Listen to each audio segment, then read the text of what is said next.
Polavaram project 72% Nara Chandrababu Naidu గారు పూర్తి చేసి మిగతాది మీరు పూర్తి చేయండి అని చెప్పి ప్రజలు మీకు మ్యాండేట్ ఇస్తే డయాఫ్రామ్ వాల్ పగలగొట్టేలాగా చేసిన మీరు దాన్ని ఇంకా 20 ఏళ్ళు వెనక్కి తీసుకెళ్ళి నా పోలవరం ప్రాజెక్ట్ని 20 ఏళ్ళు వెనక్కి తీసుకెళ్లారు. అదే ముందుకు తీసుకెళ్ళి ఉంటే ఈరోజు దాదాపు 600 గ్రామాలకి తాగునీరు వచ్చేది. ఉత్తరాంధ్ర లాంటి ఏరియాలో ఇండస్ట్రియల్ డెవలప్మెంట్ జరిగేది. 20 TMC ఆఫ్ వాటర్ వాడుకునే పని.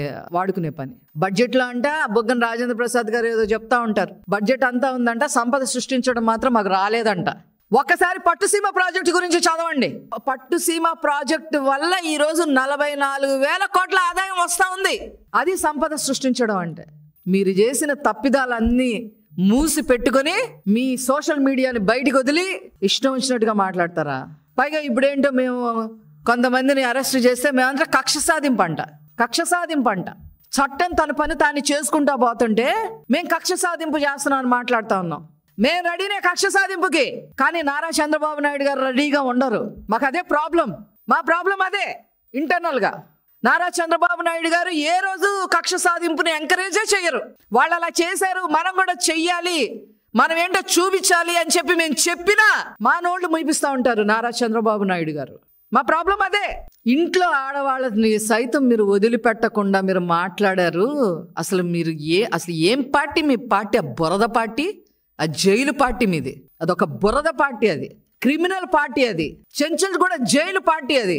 అందుకనే మీకు 11 సీట్లతో పరిమితం అయ్యారు. అవి కూడా వచ్చేవి కాదు. అవి కూడా మీరేమి వేలు పెట్టి కాగల. ఆ పెద్దిరెడ్డి ఏమో 3వ అభ్యర్థి నిలబడ్డబట్టి ఎట్లా బయట పెట్టాడు. ఆ దర్శి టికెట్ అంతే, పులివెందులా అంతే. అవి కూడా మీరు గొప్ప మెజారిటీలతో గెలవాలా? మీరు తెలుగుదేశం ఎమ్మెల్యేస్ మీరు చూస్తే ఎలా గెలిచారో చూసారుగా.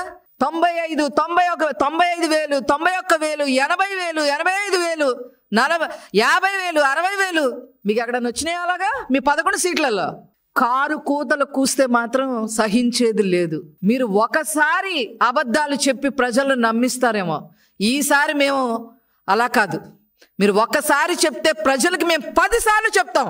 చంద్రబాబు గారు ఈరోజు చేస్తున్న అభివృద్ధి కార్యక్రమాలు, సంక్షేమ కార్యక్రమాలు ఈసారి 10 సార్లు చెప్పదలుచుకున్నాం మేము. అది మీరు గుర్తుపెట్టుకోండి. మీ నక్య విన్యాసాలు ఆంధ్ర రాష్ట్రంలో ఇంకా చెల్లవు అని చెప్పి సందర్భంగా తెలియజేస్తూ నేను సెలవు తీసుకున్నాను.